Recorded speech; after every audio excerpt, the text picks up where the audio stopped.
First of all, I am very impressed with this. I mean, I have never been to an exhibition with so many passionate young people trying to make a change to the internet in Ukraine, and I think the internet in Ukraine is already in a very good place. It's already in a much better place than many other countries in the region, so something to be very proud of.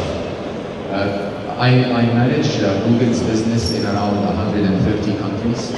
So I'm traveling all the time, trying to go from one place to another. And every place is very different, but I think the one thing that is common everywhere I go is how people actually underestimate the impact that the internet is having on our life and the speed at which the internet is moving. And sometimes when you're not part of that engine, part of that revolution that is happening, you don't realize how quickly it is happening. You know, we inside Google, we have a big opportunity to see change every day.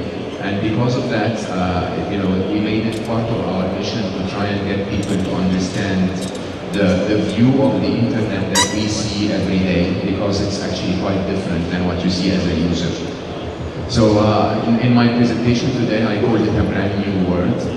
And in that, what I'm trying to do is to tell you a little bit about how the internet is going and how fast and impressive things are. So before I start, just to try and get a reference point, let's talk about a common technology that we all have used in the past. Let me, you know, raise your hand if you have ever used one of those. Raise your hand, have you ever used a phone? Okay. That's actually a very... Okay. So you're a very young crowd. I used this normally at home. We had one of those. For you to understand, you were actually making electrical sparks. You go like this, and then you go tick, tick, tick, tick, tick, tick, to count the number of dots and basically dial a number, right? And this was available in my lifetime, okay? In my lifetime, there was a technology like this. Now, imagine how far we have come when you think that from that time where a piece of code could barely put a little bit of text on a screen, today we have the whole world in a map that is available on my little mobile phone under a product called Google Earth. Every detail of the world, every little city, every building, every ocean, every street, and it's all available, and it's all in one finger tip away. As a matter of fact, the image I have of Kiev here is not really a real image. It's what you have on Google Earth, right? So you go inside that little world, and you see a world that is completely virtual and a complete reflection of the world we live in. Okay? And that's just a small part of the revolution that is happening on the internet. If you've ever written code, can I see how many of you are developers? Have you ever written code? If you've ever written code, you know that this is an almost impossible computer science problem to solve. To be able to provide millions and millions of people of data of that sort all the time. Now, since 1995, the World Wide Web, or the consumer internet, has made that possible.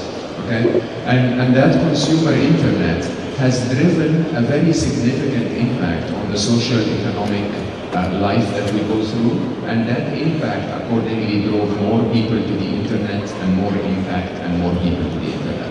And what I'll do in the next few minutes is basically share with you a little bit about the explosive nature of that growth of the internet, as well as some of the impact that we never thought possible 4 or 5 years ago. I'll also finish up with a little bit about change and how that constant change is going to continue, just so that you can expect what's coming next. So, 1984, I always wanted one of those Macs. I don't know if you ever wanted that, but to me, this was the coolest thing ever. Okay, I had an 8088 at the time, and it was a horrible piece of technology. This thing could smile. We loved it, right? The Apple Macintosh had 8 megahertz processor, okay? My little phone here has a dual-core 1 gigahertz processor, just to understand the difference, okay? Today's most used operating system on Earth on the desktop is still Windows XP until very recently. It had 128 megabytes of memory. Okay, those little phones have a gigabyte of RAM. You know, how many of you have ever used a modem? Modem? Come on, remember that? Yeah? And then you would wait for like 3 hours and then it connects extremely slowly and we were really happy. It connected at 14.4 kilobits per second, not megabits, okay, not 1, not 20. My son today has 30 megabits per second at home and he complains all the time, the internet is too slow for him, right? What's very impressive is when I joined Google, we had a mission that was really centered around organizing, it's still our mission, organizing the world's information. But a big part of the world information was still not online. It wasn't in digital format until the year 2000. 75% of all the world information was available in films and books, paper format. 2007, 94% of all the world's information is digital, and we are approaching 100% very, very soon. As a matter of fact, the tools of production of information are becoming so significant that one day of tweets today, just the tweets that people send, is equal to 10 million pages of books. When you think of photography, how many of you are carrying a camera of some sort in your phone? Of course, all of us, almost. So this has completely changed the face of digital photography. In the year 2000, there were 80 billion photos generated. In 2011, more than 3.5 trillion images, 3.5 trillion photos were created by humanity on the internet. If you take mobile phone, I think it has been the biggest revolution. In 2000, there was 500,000 of them, and then 2002 there were more than fixed lines, 2003 more than televisions, 2004 more than credit cards and all financial payment methods, 2008 we had more mobile phones than radios, an industry that has been around for 150 years. And today we have more than 6 billion mobile phones in the world. Just to put it in perspective, 85% of the world population has access to a signal, a mobile signal, while only 80% have access to electricity. As a matter of fact, in some countries around the world, like India, more people have access to the internet than they have access to toilets. So more people will have it's actually surprising, but they will have an internet connection at home, but no toilet at home. And when you think about it, this is an actual image.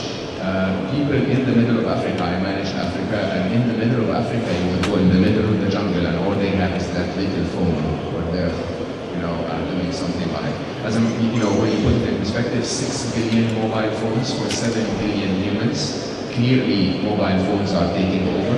If you think about it, there are 419 million new babies born every day. We're activating 490,000 babies, and we're activating 850,000 androids. So clearly Android is taking over. There will be more androids than humans in the near future. Now, for Google itself, it's been an amazing journey for us. We have more than 2 billion users around the world asking us more than 4 billion questions every day. And the funny bit for me, which I could never understand, that every day, 60% of the questions we get are new. We have never heard them before, okay? Which is amazing when you think about humanity, how we can continue to generate 60% of the 4 billion questions as new questions every day. But every time we see this, we understand the amount of challenge that Google has to do to organize all of that information and answer all of those questions in a microsecond. YouTube has been another tremendous revolution. We get more than 60 hours of video uploaded to YouTube every minute of every day. And that is basically half a video for every human to watch every day, and more than 4 billion playbacks a day. Okay? This, by the way, makes YouTube the largest video destination on the face of the planet, bigger than any TV network that has grown over 100 years. And I close by two very eye-opening, I close that section of the presentation by two very eye-opening remarks for me. So in my time at Google, the iPhone was released, And the iPhone sold 1 million units in the first weekend of its release, which, if you've been in business for a while, this is astonishing. There was never a product on earth that sold 1 million units on the first weekend of its release. Okay?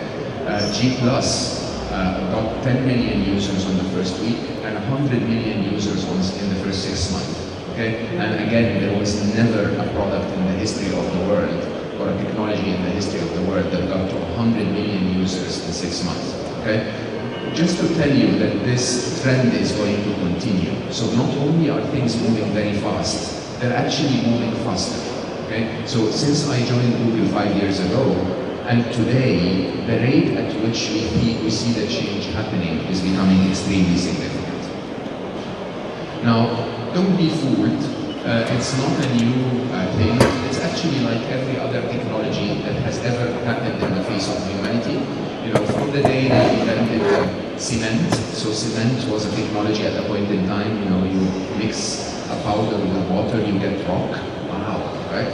And that was a technology. Then there was many other technologies that followed, the printing press and so on. When it comes to the technologies we have in our life today, all of them follow that curve that we call the technology adoption curve. Every technology starts slow and then it accelerates very, very quickly. People start to adopt it very quickly.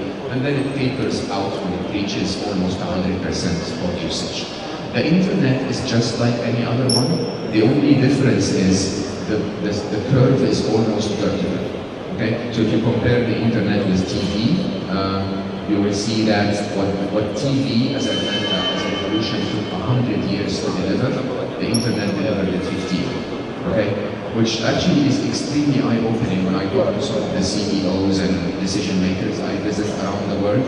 When they see this, they realize that if you close your eye for a year, okay, if you just say, okay, I understand the internet, I'm going to check it again in a year's time and see what happened. In that year, you're going to get 10 years worth of what the TV industry has achieved throughout its lifetime. Okay? That is very, very significant. You will get around 10 years worth of what the auto industry, the automobile industry has achieved in its lifetime. So at that speed, things become very, very interesting. Now, the question sometimes is, I still go and meet some people around the world today. I'm sure nobody in this room believes in this, but I'm sure that many people in your organizations or sometimes in many governments actually don't believe that the internet is ready yet. Okay? I sometimes meet people that will tell me, TV is still where advertising should be. You know, we should just advertise on billboards. I can see almost a million billboards in Kiev. It's unbelievable. Just this printed picture where people walk around and see an ad on a piece of paper in the middle of the street, and people are still advertising this way. That's wrong. The world has moved on, and just like the last emperor of Germany used to say, in his time he used to say, I believe the car is a temporary phenomenon. Okay, the horse is here to stay. I actually believe the internet is not a temporary phenomenon, and everything else will be online in no time. So statements like this deserve to be forgotten. Right. Now, the internet is not all useful. Understand that. So, for example, 1 of every 4 applications downloaded on an iPhone is never used, not once. Okay? 1 of every 10 cats in the UK has a Facebook page. Okay? So, yeah, not very useful, I would say. Definitely not for the cat.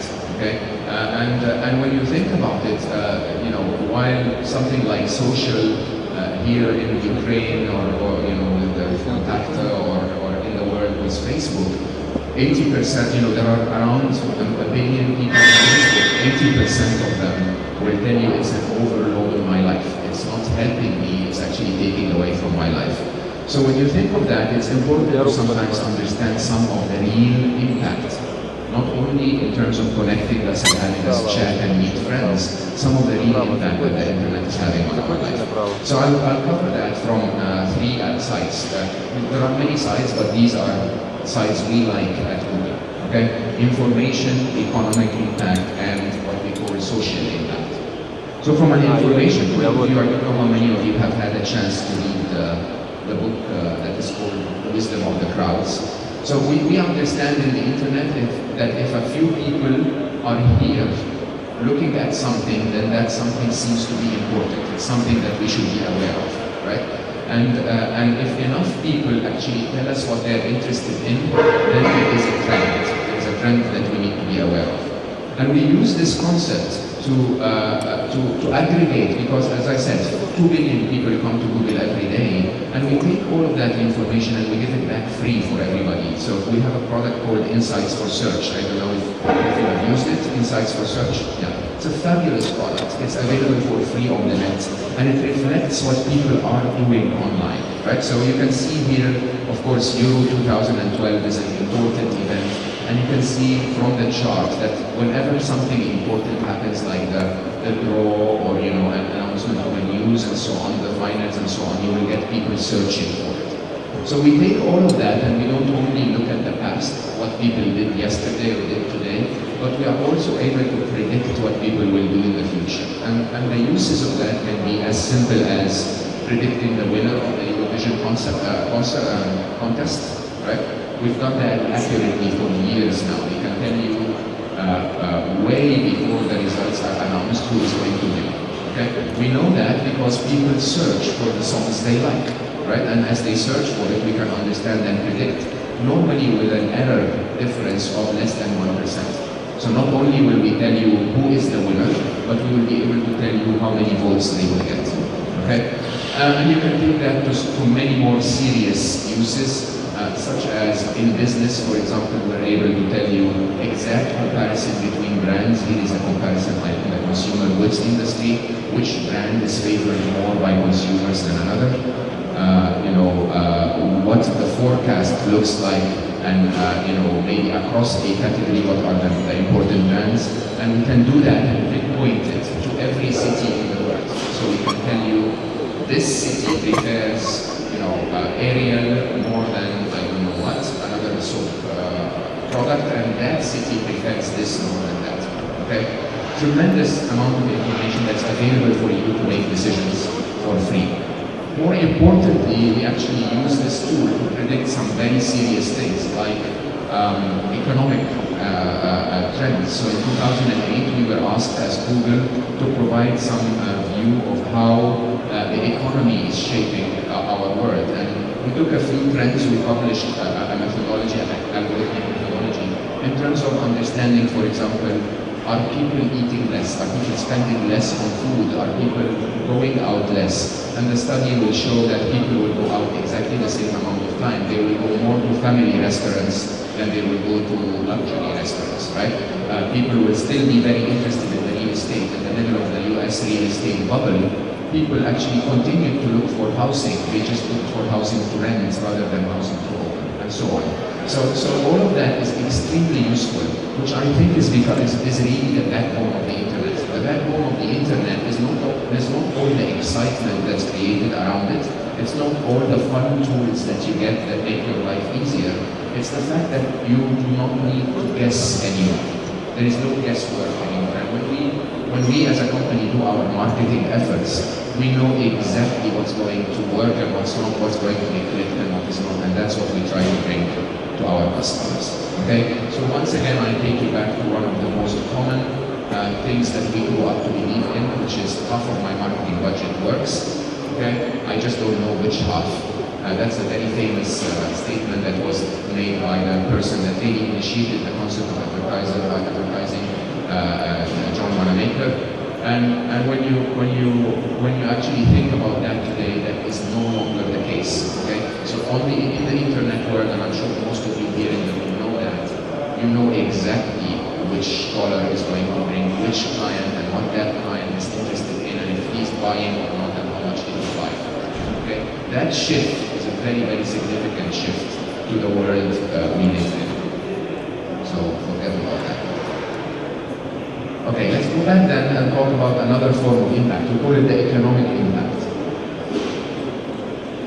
So we were curious as a company, of course also pushed by many of the governments we deal with, to try and explain to them if this internet thing is good or bad. Is it good for my country or bad for my country?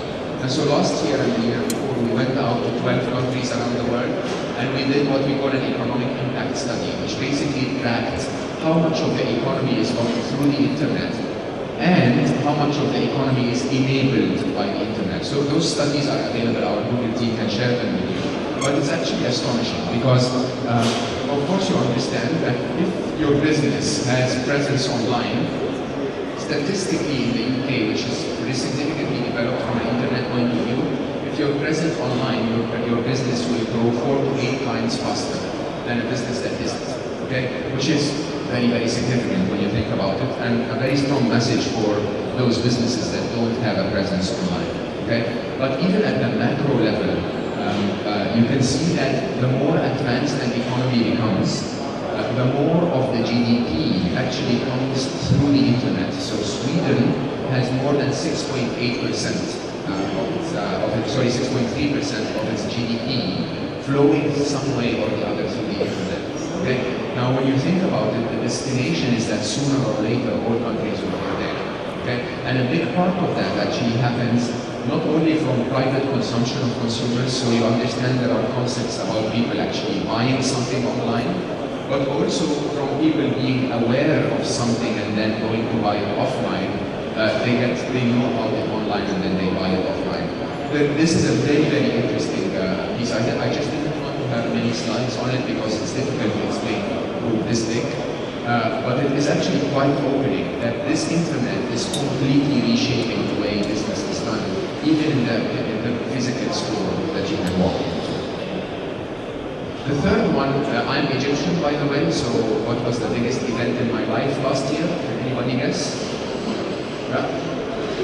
Yeah, so Mr. Mubarak is no longer the president of Egypt. We all went and stood in the Tahrir Square and there was an impact, right? What was extremely eye-opening for me was not that Egyptians had a revolution, because I tell you, I really didn't think they would ever have a revolution. Okay? We were so happy and warm and we didn't worry about it. But the fact that the revolution actually started due to a Facebook page. Okay? So one Facebook page was published around a government abuse of a certain individual, and that page led to 50,000 people going to a protest, and then those 50 became a million, and the million became 8 million, and it all happened online. Okay? And I don't advocate revolutions. I think that's not the point. The point is that people are so informed, and the young generation is so informed today that they will make their decisions based on the internet, okay? And they will make a lot of their decisions based on the facts that they get from their friends, not from the newspaper, okay? And that those decisions will accelerate at the speed of the web. So I have lived through the Egyptian revolution, and I have seen the young people of Egypt actually start by saying we're unhappy about what's happening, until the internet was switched off, which was Friday, 28th of January, and I could hear people in the street saying, that's it, they cannot take away our internet, that is it. You can take away anything, but don't take away our internet. And you know, in more and more countries where the young people are going to be the leaders of the future, I can tell you, you have to expect that in the future there will be a very significant place in social and political world for the internet. So the social impact is also very real, and I will leave you with a small view of the future. One thing you have to understand is that this change is going to continue. Okay, and I'll tell you that I've worked all my life in technology, and as humans we tend to underestimate what is possible. Okay? So we always tend to say, that's it. Okay? You know, we've invented such a complex product with the, let's say, the personal computer, and that's it. What else does the world need? Can there ever be a better technology? Okay? And what happens actually is that you get struck by an iPad or more and more technology that really changes the world that you never thought was possible. Okay?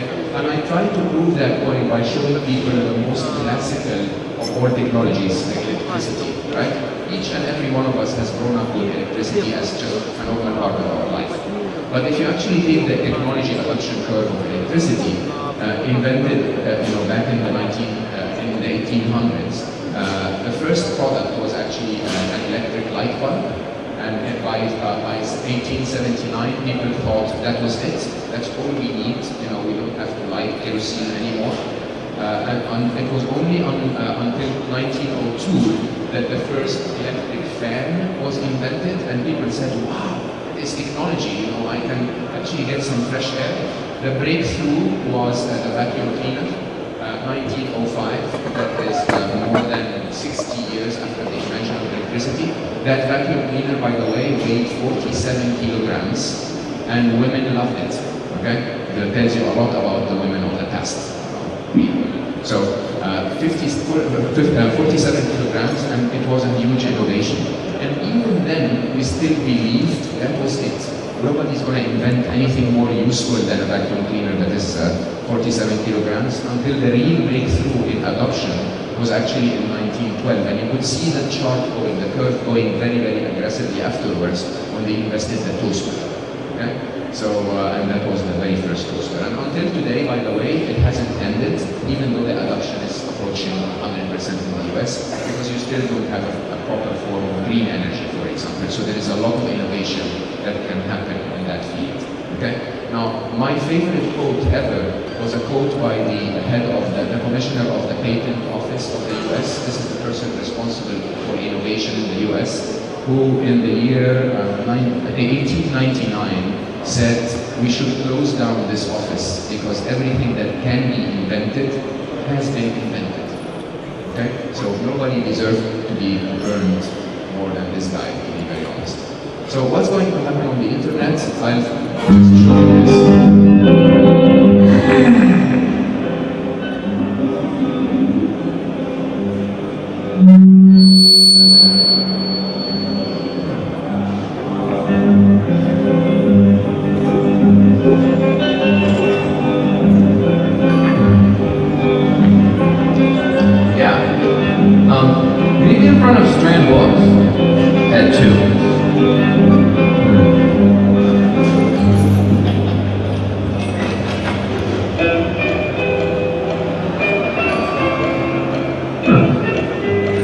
Oh man, really?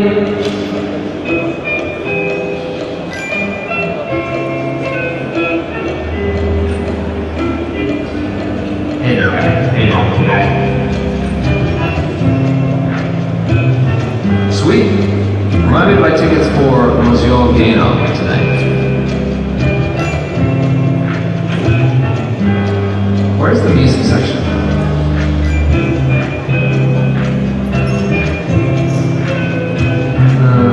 Oh, yeah, this is it. Is Paul here yet?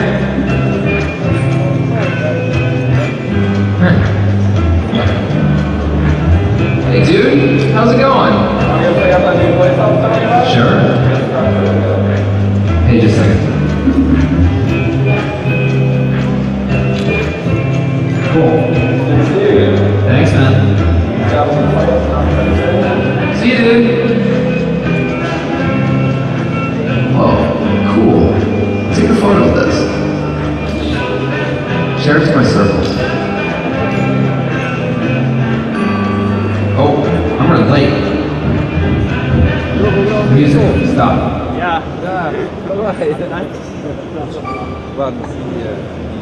Hi, what's up? Hey, Hey. you want to say something cool? Yeah, sure. So you do it. Yeah. Okay, here you go.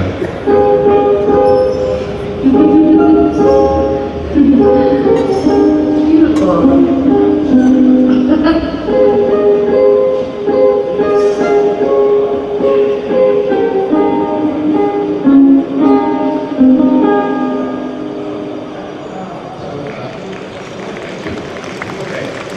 Not everybody clapped when we issued this video. As a matter of fact, we got a ton of press coverage. Some people said this is the coolest thing ever. The world will never be better. And some people said, what's this? Who will ever wear a stupid glass on his eye all the time when he's walking? And I think both of them are right. Okay? And it just is important for people to understand what is happening in technology, right? And especially what Google does. As a matter of fact, if you were in 1985 and people would have told you that you will walk the streets in 10 years' time and everybody will have something on their ears and just talk to themselves, okay? You would have said this is absolutely stupid, right? But we all do. As a matter of fact, some of us are the weird ones with a little Bluetooth headset and they're just talking to the air, right? And it happens all the time. What Google does over and over and over is we launch a concept. Okay? We say that the world we live in today is not good enough. Okay? The technology we have today, we call it intrusive. Intrusive means if I need to make a call, I need to take my phone, switch it on, enter a password, and start to make a call, right? That is not the way electricity works. You don't, when you need electricity, you don't go to the switch and switch on the generator and then, go through the wires and do something. You don't do that. Electricity is in the background, right? And with cloud computing and all the devices that are coming in the marketplace, we believe that technology needs to be more in the background. It needs to be there when you need it. It needs to be aware of what's happening so it makes the right choices. You don't really have to make some of those choices. And it really needs to be available all the time, okay? You don't need to switch it on and off. Okay? And the glass is just an example of that. And I will wear one, I'll tell you hands down. Weird or not, funny or not, I will be wearing one. I'm wearing glasses anyway, right?